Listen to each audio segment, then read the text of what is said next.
প্রিয় দর্শক, ভাবুন তো আপনি হাঁটছেন এমন একটা শহরে যেখানে জন্ম নিয়েছে পুরো আধুনিক বিশ্বের ভিত্তি, যেখানে শুরু হয়েছে গণতন্ত্র। মানুষ প্রথমবার ভোট দিয়ে সিদ্ধান্ত নিতে শিখেছিল। আর এই শহরেই সক্রেটিস প্রথম প্রশ্ন তুলেছিলেন, প্লেটো স্বপ্ন দেখেছিলেন, আর অ্যারিস্টটল গড়ে তুলেছিলেন জ্ঞানের ভিত্তি।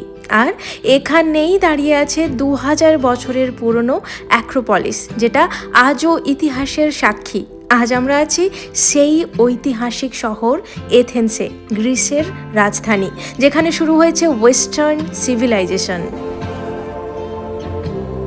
হ্যালো এভরিওয়ান, আমি সুজাতা। আমার নতুন একটা ভিডিওতে আপনাদের সবাইকে স্বাগতম। আমরা এথেন্সে পৌঁছেছি বিকেলের দিকে, আর এখন বাজে এই ধরুন বিকেল 5টা। এখন আমরা একটু বেরোবো।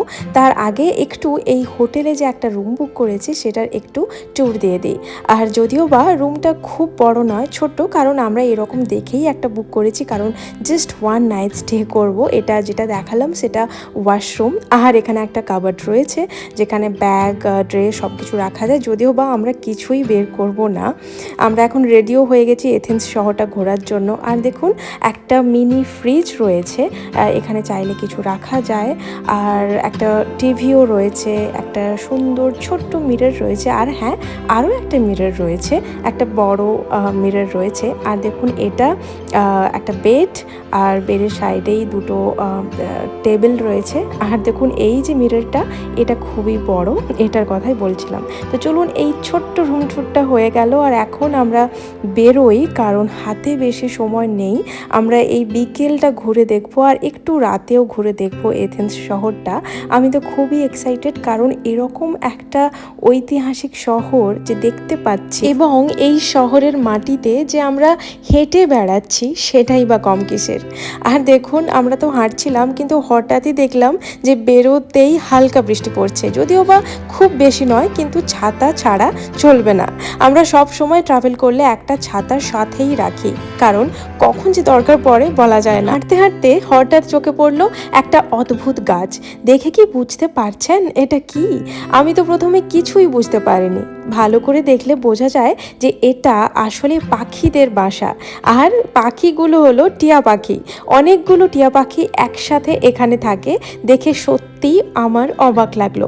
আমি যে আগে পাখিদের বাসা দেখিনি সেটা নয়, কিন্তু একসাথে এতগুলো পাখিদের একসঙ্গে থাকা, সেটা আমার জন্য এই প্রথম। আমি জানি না আপনারা এই ভিডিওতে টিয়া পাখিগুলোও দেখতে পাচ্ছেন কিনা, কারণ এই জায়গাতে অনেকগুলো টিয়া পাখি রয়েছে, আর তাদের শব্দে পুরো জায়গাটা কিন্তু খুব সুন্দর হয়ে উঠেছে। চলুন এবার আমরা এগোই এখান থেকে।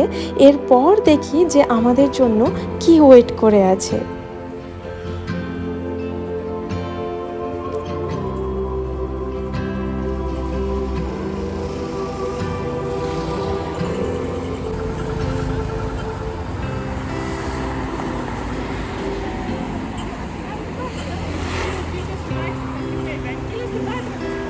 এরপর আমরা পৌঁছে গেলাম একটা ঐতিহাসিক স্টেডিয়ামে।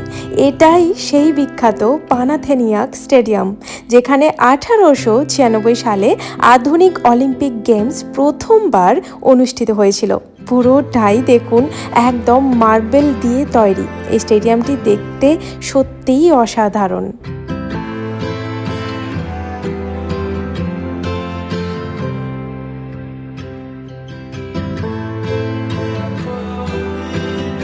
এই স্টেডিয়ামের ভেতরে এন্ট্রি নিতে গেলে অবশ্যই একটা টিকিট কেটেই কিন্তু ঢুকতে হয়, কিন্তু আমরা এমন সময় পৌঁছেছি এখন অলরেডি টিকিট কাউন্টার বন্ধ হতে চললো। আমরা দূর থেকেই এই স্টেডিয়ামটা দেখছিলাম। বৃষ্টি পড়ছে এখন।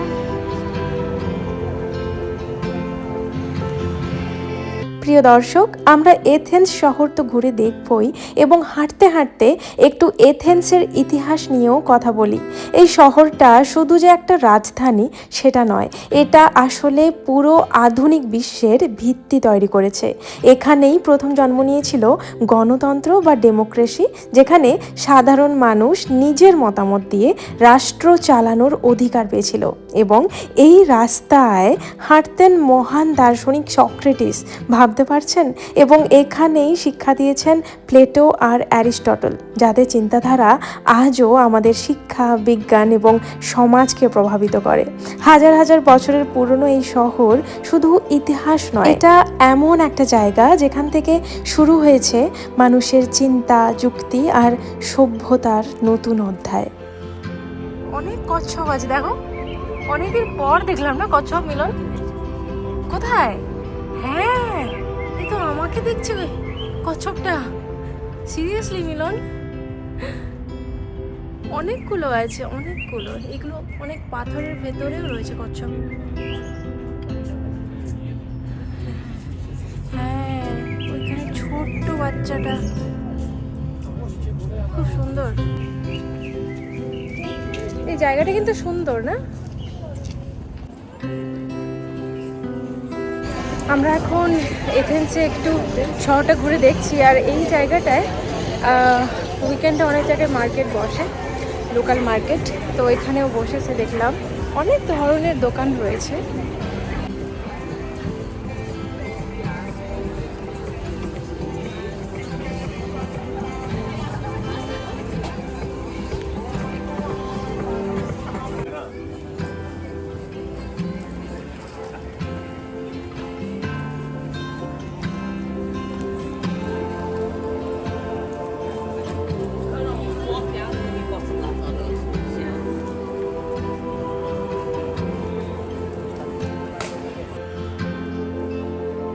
এখন আমরা যাচ্ছি এথেন্সের খুবই বিখ্যাত একটা জায়গা, অ্যাক্রোপলিস দেখতে। কিন্তু তার আগে দেখুন এই জায়গাটা, এটা অ্যাক্রোপলিস মিউজিয়াম।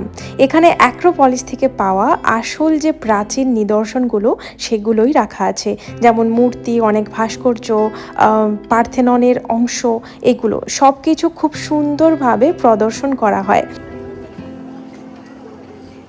এথেন্স শহরটা যে কতটা পুরনো সেটা শহরের কোনা কোনা যদি আমরা দেখি, আমরা হাঁটতে হাঁটতে অনেক জায়গা দেখতে পাবো এবং বুঝতে পারবো যে হ্যাঁ, শহরটা অনেকটাই পুরনো একটা শহর।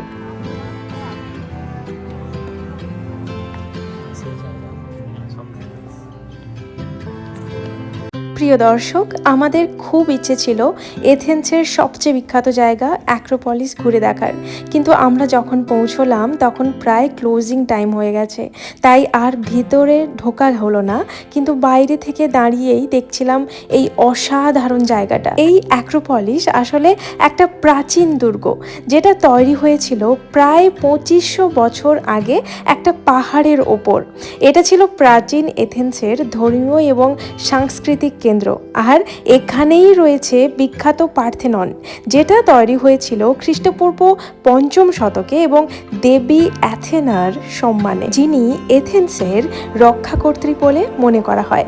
আর এই মন্দিরটা সম্পূর্ণ মার্বেল দিয়ে তৈরি, আর এটা প্রাচীন গ্রিক স্থাপত্যের এক অসাধারণ উদাহরণ।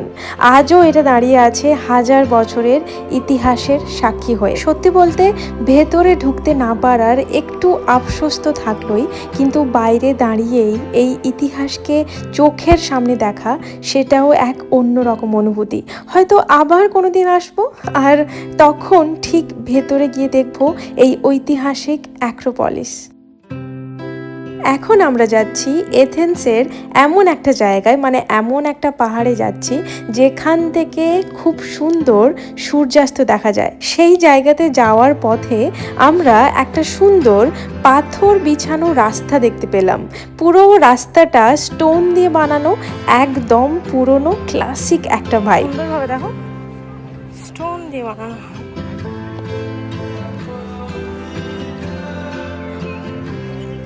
এটা কিন্তু দারুণ লাগছে। সানসেট টাইম না, পুরো চারদিকটা পুরো যেন লাল হয়ে গেছে। হ্যাঁ, ওইখানে অনেকেই উঠেছে, মানে কতজন উঠেছে। আমরা উঠবো তো? হ্যাঁ, দারুণ লাগছে দেখতে। কিন্তু এটা সানসেট টাইমের জন্যই আরো সুন্দর লাগছে দেখতে। ওয়াও, চলো চলো চলো।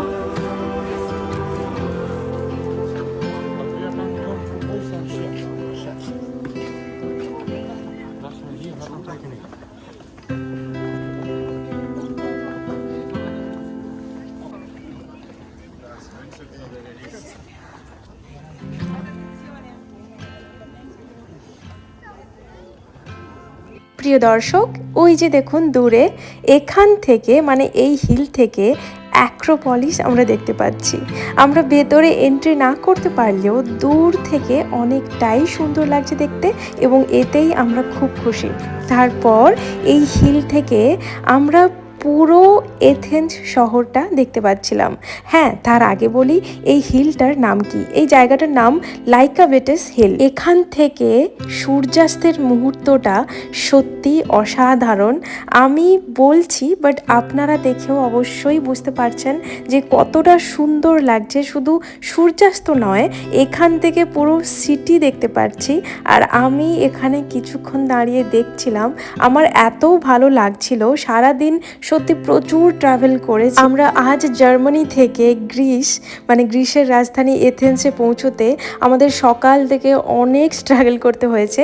আমার আগের ভিডিও যারা দেখেছেন তারা অবশ্যই জানেন কি কি করতে হয়েছে। বাট সব কিছু মানে হয় না যে যার শেষ ভালো তার সব ভালো, সেটাই আজকে হয়েছে। এখানে এসে এত টায়ার্ড ছিলাম, কিন্তু এত সুন্দর সানসেটের মুহূর্ত দেখে আমাদের দুজনের এত ভালো লেগেছে। আমরা কিছুক্ষণ এই হিলে বসেছিলাম আর দেখছিলাম।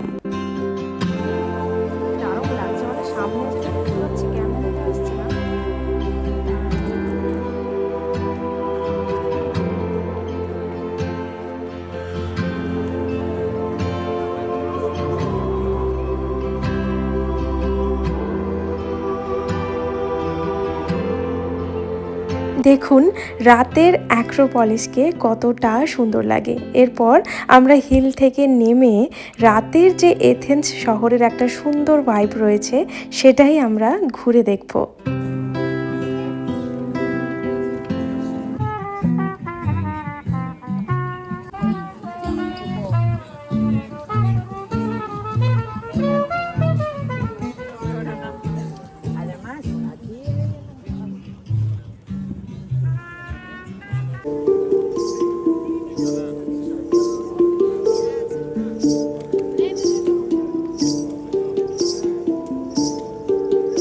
এরপর আমরা চলে এলাম প্লাকা, এথেন্সের সবচেয়ে পুরনো আর সবচেয়ে চার্মিং একটা এলাকা। এই জায়গাটা একদম অ্যাক্রোপলিস অফ এথেন্সের নিচেই রয়েছে, আর তাই একে অনেক সময় বলা হয় নেইবারহুড অফ দ্য গডস। এখানে আছে ছোট ছোট পাথরের রাস্তা, রঙিন বাড়ি, traditional Greek food, Greek cafe এখানেই রয়েছে। আর তাই আমরা খুঁজছিলাম যে এখানকার ফেমাস গ্রিক যে স্ট্রিট ফুডগুলো রয়েছে সেগুলো কোথায় পাওয়া যায়। হাঁটতে হাঁটতে দেখলাম যে এখানে অনেক সুন্দর সুন্দর ক্যাফে রেস্টুরেন্টও রয়েছে, কিন্তু তার সাথে সাথে এরকম হাতের বানানো মানে হ্যান্ডমেড যে জিনিসগুলো সেগুলো খুব সুন্দরভাবে অনেক দোকান রয়েছে। আপনি চাইলে এখানে যে গ্রিক স্পেশালিটি রয়েছে, অনেক ধরনের মূর্তি, অনেক দার্শনিকদের যে মূর্তি, মুখোশ, অনেক কিছু এখানে রয়েছে। আর আমরা সবসময়ই চাই যে যেখানে বেড়াতে যাই সেখানকার কোনো স্মৃতির উদ্দেশ্যে কোনো কিছু কেনার। তো আমরা সেটাই দেখছিলাম যে কি কেনা যেতে পারে। আসলে এত কিছু অ্যাভেলেবিলিটি রয়েছে, এত সুন্দর, কিন্তু দামটা অবশ্যই একটু বেশি। আর আমরা আমাদের পছন্দ মতো কিছু ম্যাগনেট কিনলাম। তারপর এই দোকানটা একটু দেখছিলাম। আমার সব থেকে ভালো লাগছিল এখানে মানে অনেক তো কিছু আছে, কিন্তু এখানে এই যে বিভিন্ন দার্শনিকদের যে মূর্তি বানানো আছে এইগুলো আমার খুবই ভালো লেগেছে। তারপর আমরা চলে এসেছি একটা গ্রিক রেস্টুরেন্টে ডিনার করতে। দিনের শেষে খাওয়া তো চাই, তাই আমরা ট্রাই করলাম এখানকার বিখ্যাত স্ট্রিট ফুড গাইরোস আর সুভলাকি। আরও অনেক কিছু রয়েছে, কিন্তু এইটার সব থেকে ফেমাস, তাই আমরা চুজ করলাম যে আজকে এটাই ট্রাই করব। তার আগে বলি যে এই দুটো খাবার কি কেমন ধরনের। গাইরোস হলো পিটা ব্রেডের মধ্যে মাংস, সবজি আর সস দিয়ে বানানো, আর রয়েছে অবশ্যই তার মধ্যে ফ্রেঞ্চ ফ্রাইজ, খেতে দারুণ। আর সুভলাকি হলো গ্রিলড মিট স্কিউয়ার্স, যদিও বা আমরা চিকেন নিয়েছিলাম। এটা খুবই সিম্পল কিন্তু খুবই টেস্টি। আমার একটা গাইরোস খেয়েই কিন্তু পেট একদম ফুল হয়ে গেছে।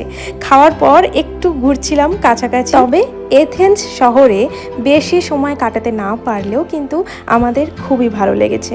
আর এইভাবেই শেষ হলো আমাদের এথেন্সের এই ছোট্ট একটা দারুণ দিন। এখন আমরা ফিরে যাচ্ছি হোটেলে। একটু বিশ্রাম তো নিতেই হবে, কারণ কাল ভোর 4:30টাতে উঠে আমাদের বেরোতে হবে। এথেন্স পোর্ট থেকে ফেরি ধরবো আমাদের পরবর্তী গন্তব্য মিকোনোস যাওয়ার জন্য। তাহলে আজকের এই ভিডিওটা এখানেই শেষ করছি। আপনাদের এথেন্স শহর কেমন লাগলো অবশ্যই কমেন্ট করে জানাবেন। আর যদি ভালো লাগে লাইক, শেয়ার, সাবস্ক্রাইব করবেন। সবাই খুব ভালো থাকবেন। দেখা হচ্ছে খুবই তাড়াতাড়ি।